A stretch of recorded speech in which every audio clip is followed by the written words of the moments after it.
Some of you may recognize me. I was next on The Walking Dead. I had a car accident about 2 months back. And my mother always said, make sure you wear clean underwear in case you get into an accident. Honest to God, they were clean when they started. They were brand fucking new, man. I mean, and all these old ones, wouldn't have minded they just get cut off. No, they get the brand new ones out of the package first time wearing. Shit. So I'm in the ER and they're asking me those questions, you know. Are you depressed? Do you feel like hurting yourself? Do you feel like hurting others? I think does punching the guy who hit me count? So I have a little bit of a incision right here, so I'm going to have a scar. I call it my half C-section.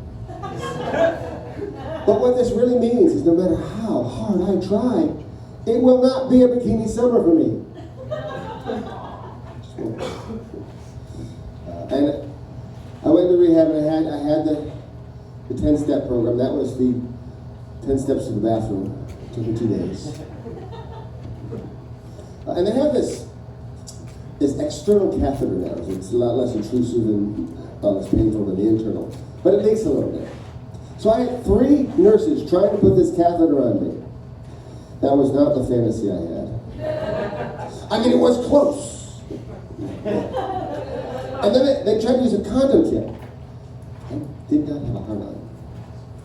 Do you know how hard it is? Have you ever tried to put a wet noodle in a straw?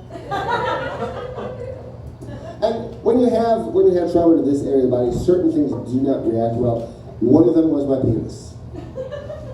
I have never seen it turn on before. I mean, it was like the mole in the whack-a-mole game.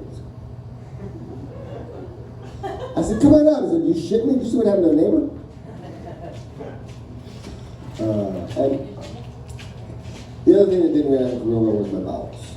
So I had a nurse check me out down there.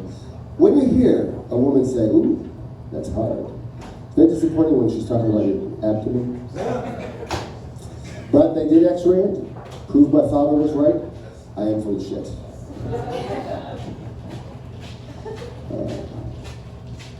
I had physical therapy, and the physical therapist says, did that hurt? I said, yeah. She said, well, we can push through it. I said, what is this wee shit? So I kicked her in the shin. And now it's wee. And I had vertigo. The crystals in the ear kind of got bounced around. So they had my head in one position, and they rolled it in another position for a while. And I felt like that little game with the marble where you're trying to avoid the holes. And everybody wore masks. So it was 4 days before I realized that this woman I played volleyball with. And the thing is that you don't realize how much effort it takes to shift yourself once you're sitting on the toilet. So I had to make sure that I got the aim right and got it right the first time, because once I'm down there, I was not moving. I mean, my butt could be half all the way off. I don't give a shit. And the thing is that your priorities change. I mean, before the accident, it was, bills and work. After the accident, it was sitting up, standing up, wiping my own ass.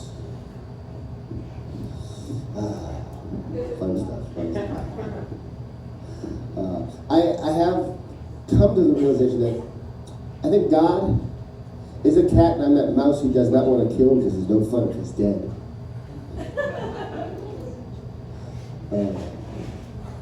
I have also picked out my next vehicle, the M1 Abrams tank. I never heard somebody say, not to mention, and then proceed to mention. And of course, you never want to hear, don't be offended, because next thing comes out of their mouth, it's going to offend. How many people have heard the phrase, to drop a dime? It's called a place on somebody. Anybody know where that comes from? Payphone. Now for you younger people, a payphone is a box. You go in, it's got numbers and handset, and you make phone calls, you drop money in that thing, drop a dime. Last time I saw a payphone was 45 cents. Drop 2 dimes and a quarter just does not flow off the tongue quite as well.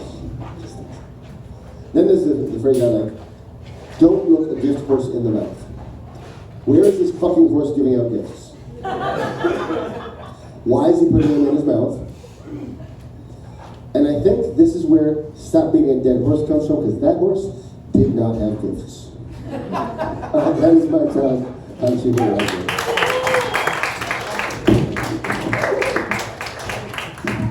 Horse murderer Gio Wagner, everybody! All right, coming up to the stage, he used to be the host and put together of the show. Now he pops in every once in a while to brighten our doorstep. Put your hands together for Bob!